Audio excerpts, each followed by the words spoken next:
Brett Allen here. Thanks everybody for watching and listening and being a part of today's conversation. We're chatting season 2 of Ginny and Georgia. We're chatting with one of the stars, Mason Temple. You're back. You're in action.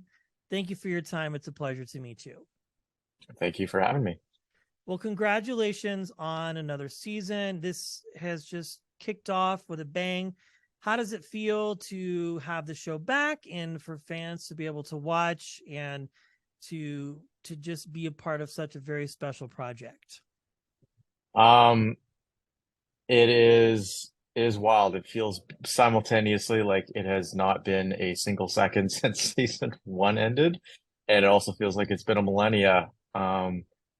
Yeah, that's the best way I could describe it. Yeah, I know. It feels like it's been a while, but yet like not that much time has really completely passed since you all took your last break. So Mhm. what's going on? What can people expect from you, from your character, from storylines that you obviously can share? We don't want to spoil. And Yeah. what there's a lot to unpack here for sure. Yeah, I mean, like, what can I say without spoiling anything? Well, where we leave off Hunter is where we pick up with Hunter. He is Yeah. sad. And that I think that's all I can really say. Yeah, I well that's like saying a lot, to be honest. So Yeah. we're good with that. We'll take what we can get. So I'm very curious how, I mean, outside of like the traditional channels, of an audition or getting an email from an agent or whatever, what was it that really kind of interested you in this project and sort of attracted you to it? I mean, that they were hiring me. You know, um, out of all the auditions that I get, I mean, I it's the first big project I ever really booked. So, I pretty much auditioned for everything that came across my table. Um, so maybe I can like reframe the question. What I really appreciate about the project in Hunter is just I got to bring a lot of, I guess, myself in that the character is a mixed person. I don't have to like it's weird because like at the time when I originally booked the character of Hunter, um, there wasn't a lot. The industry was different pre-pandemic. Hmm. It was 2019. Things were still opening up for mixed race people and BIPOC roles, but it was still like that recently it was already like still a different industry. And I had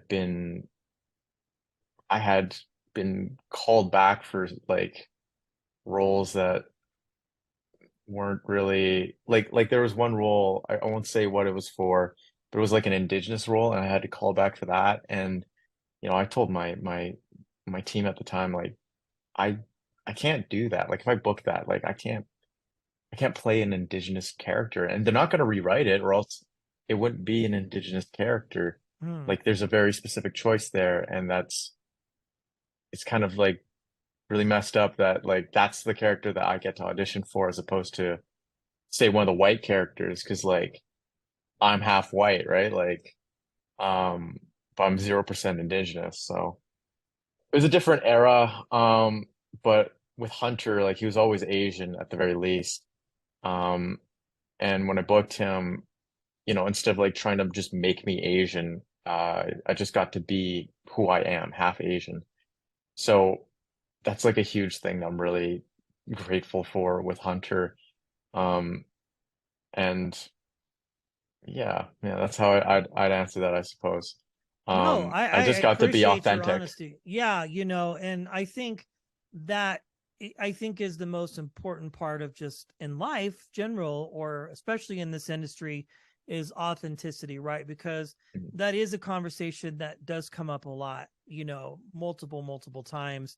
And then the term groundbreaking gets thrown around and it's all this just wild conversation. And it's like, well, should we really have to call it groundbreaking? Because it should be just standard, if that makes any sense. So No, no, it does. I Like appreciate your honesty.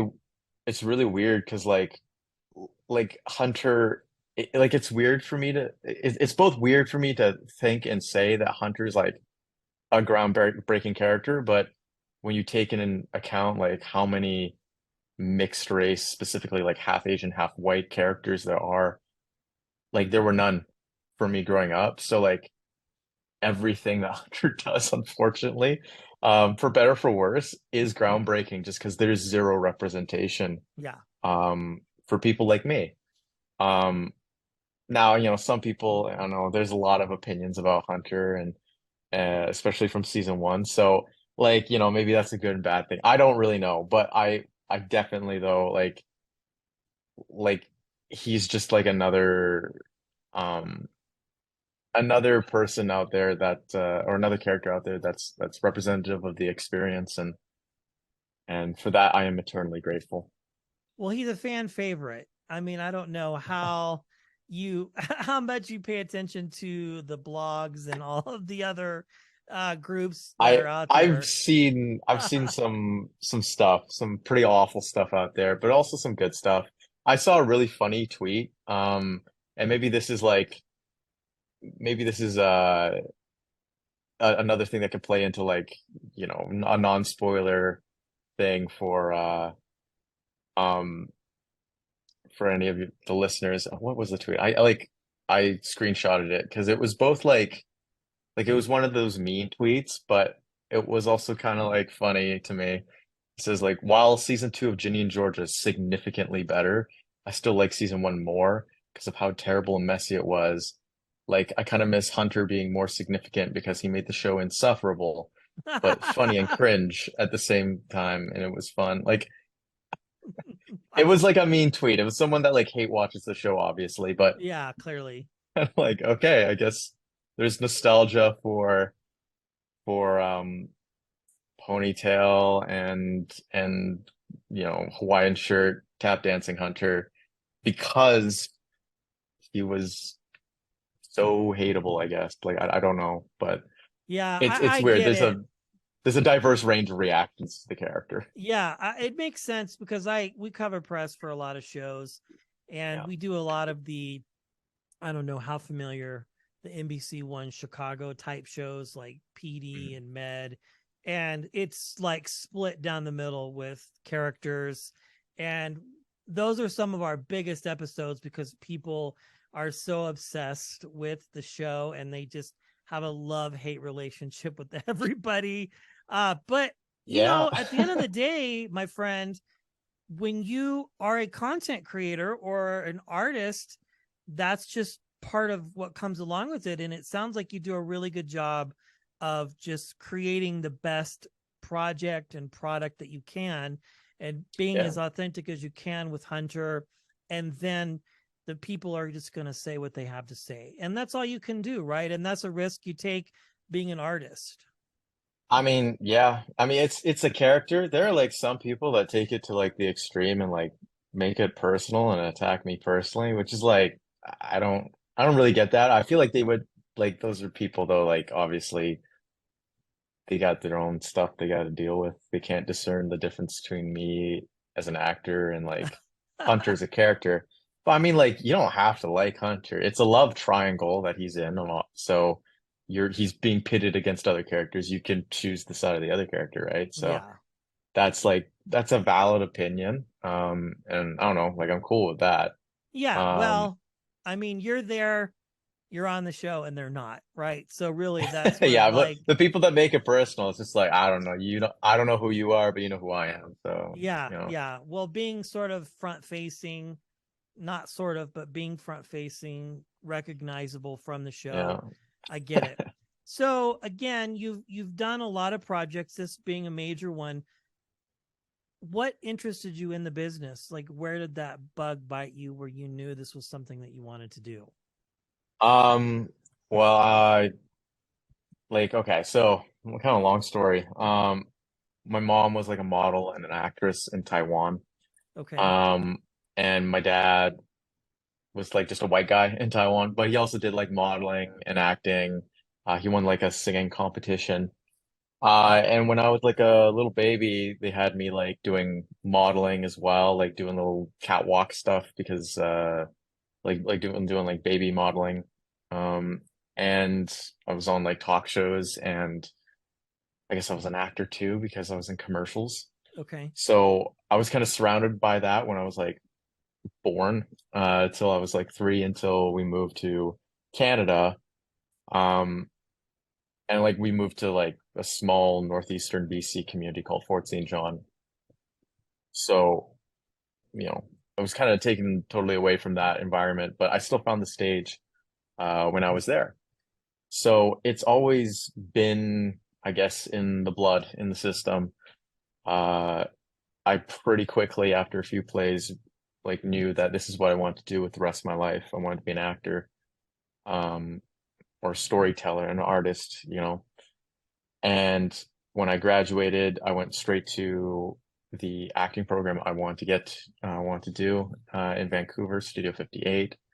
And then right after that, got a got a manager and just went plugging away at roles. Did mainly theater for the first 2 years of being a professional actor until, I mean, I don't know if you know about the Vancouver housing crisis, but like it's really rough out here, money wise. So it became clear like I can't really sustain life, a career just doing theater. So I Yeah, made I've a heard. full transition.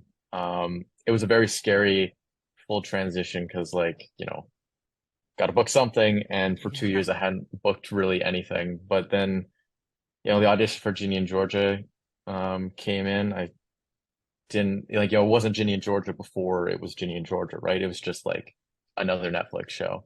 So, I did my bit. Um, Turns out they really liked my so in my audition I had to sing something. I chose Shallow because that was popular at the time. Bradley Cooper and Lady Gaga. Turns out that Deb from the show, that's like one of her favorite songs. Um, Even to this day, like whenever we go out for karaoke, Deb is like, "We're doing Shallow," and I'm like, "You damn straight, we're doing Shallow." Um, Absolutely.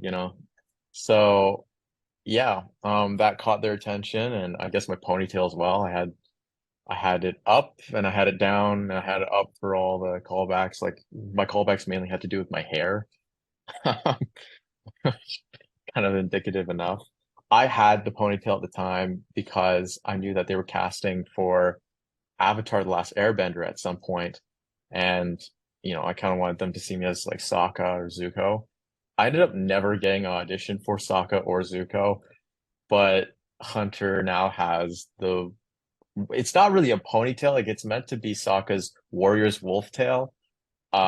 But then I mean, it's just become its own thing at this point. But um, yeah, all that culminated into me eventually booking the role of Hunter, uh, and the rest is history. I love So, it. Well, we love you. yeah, We love the show.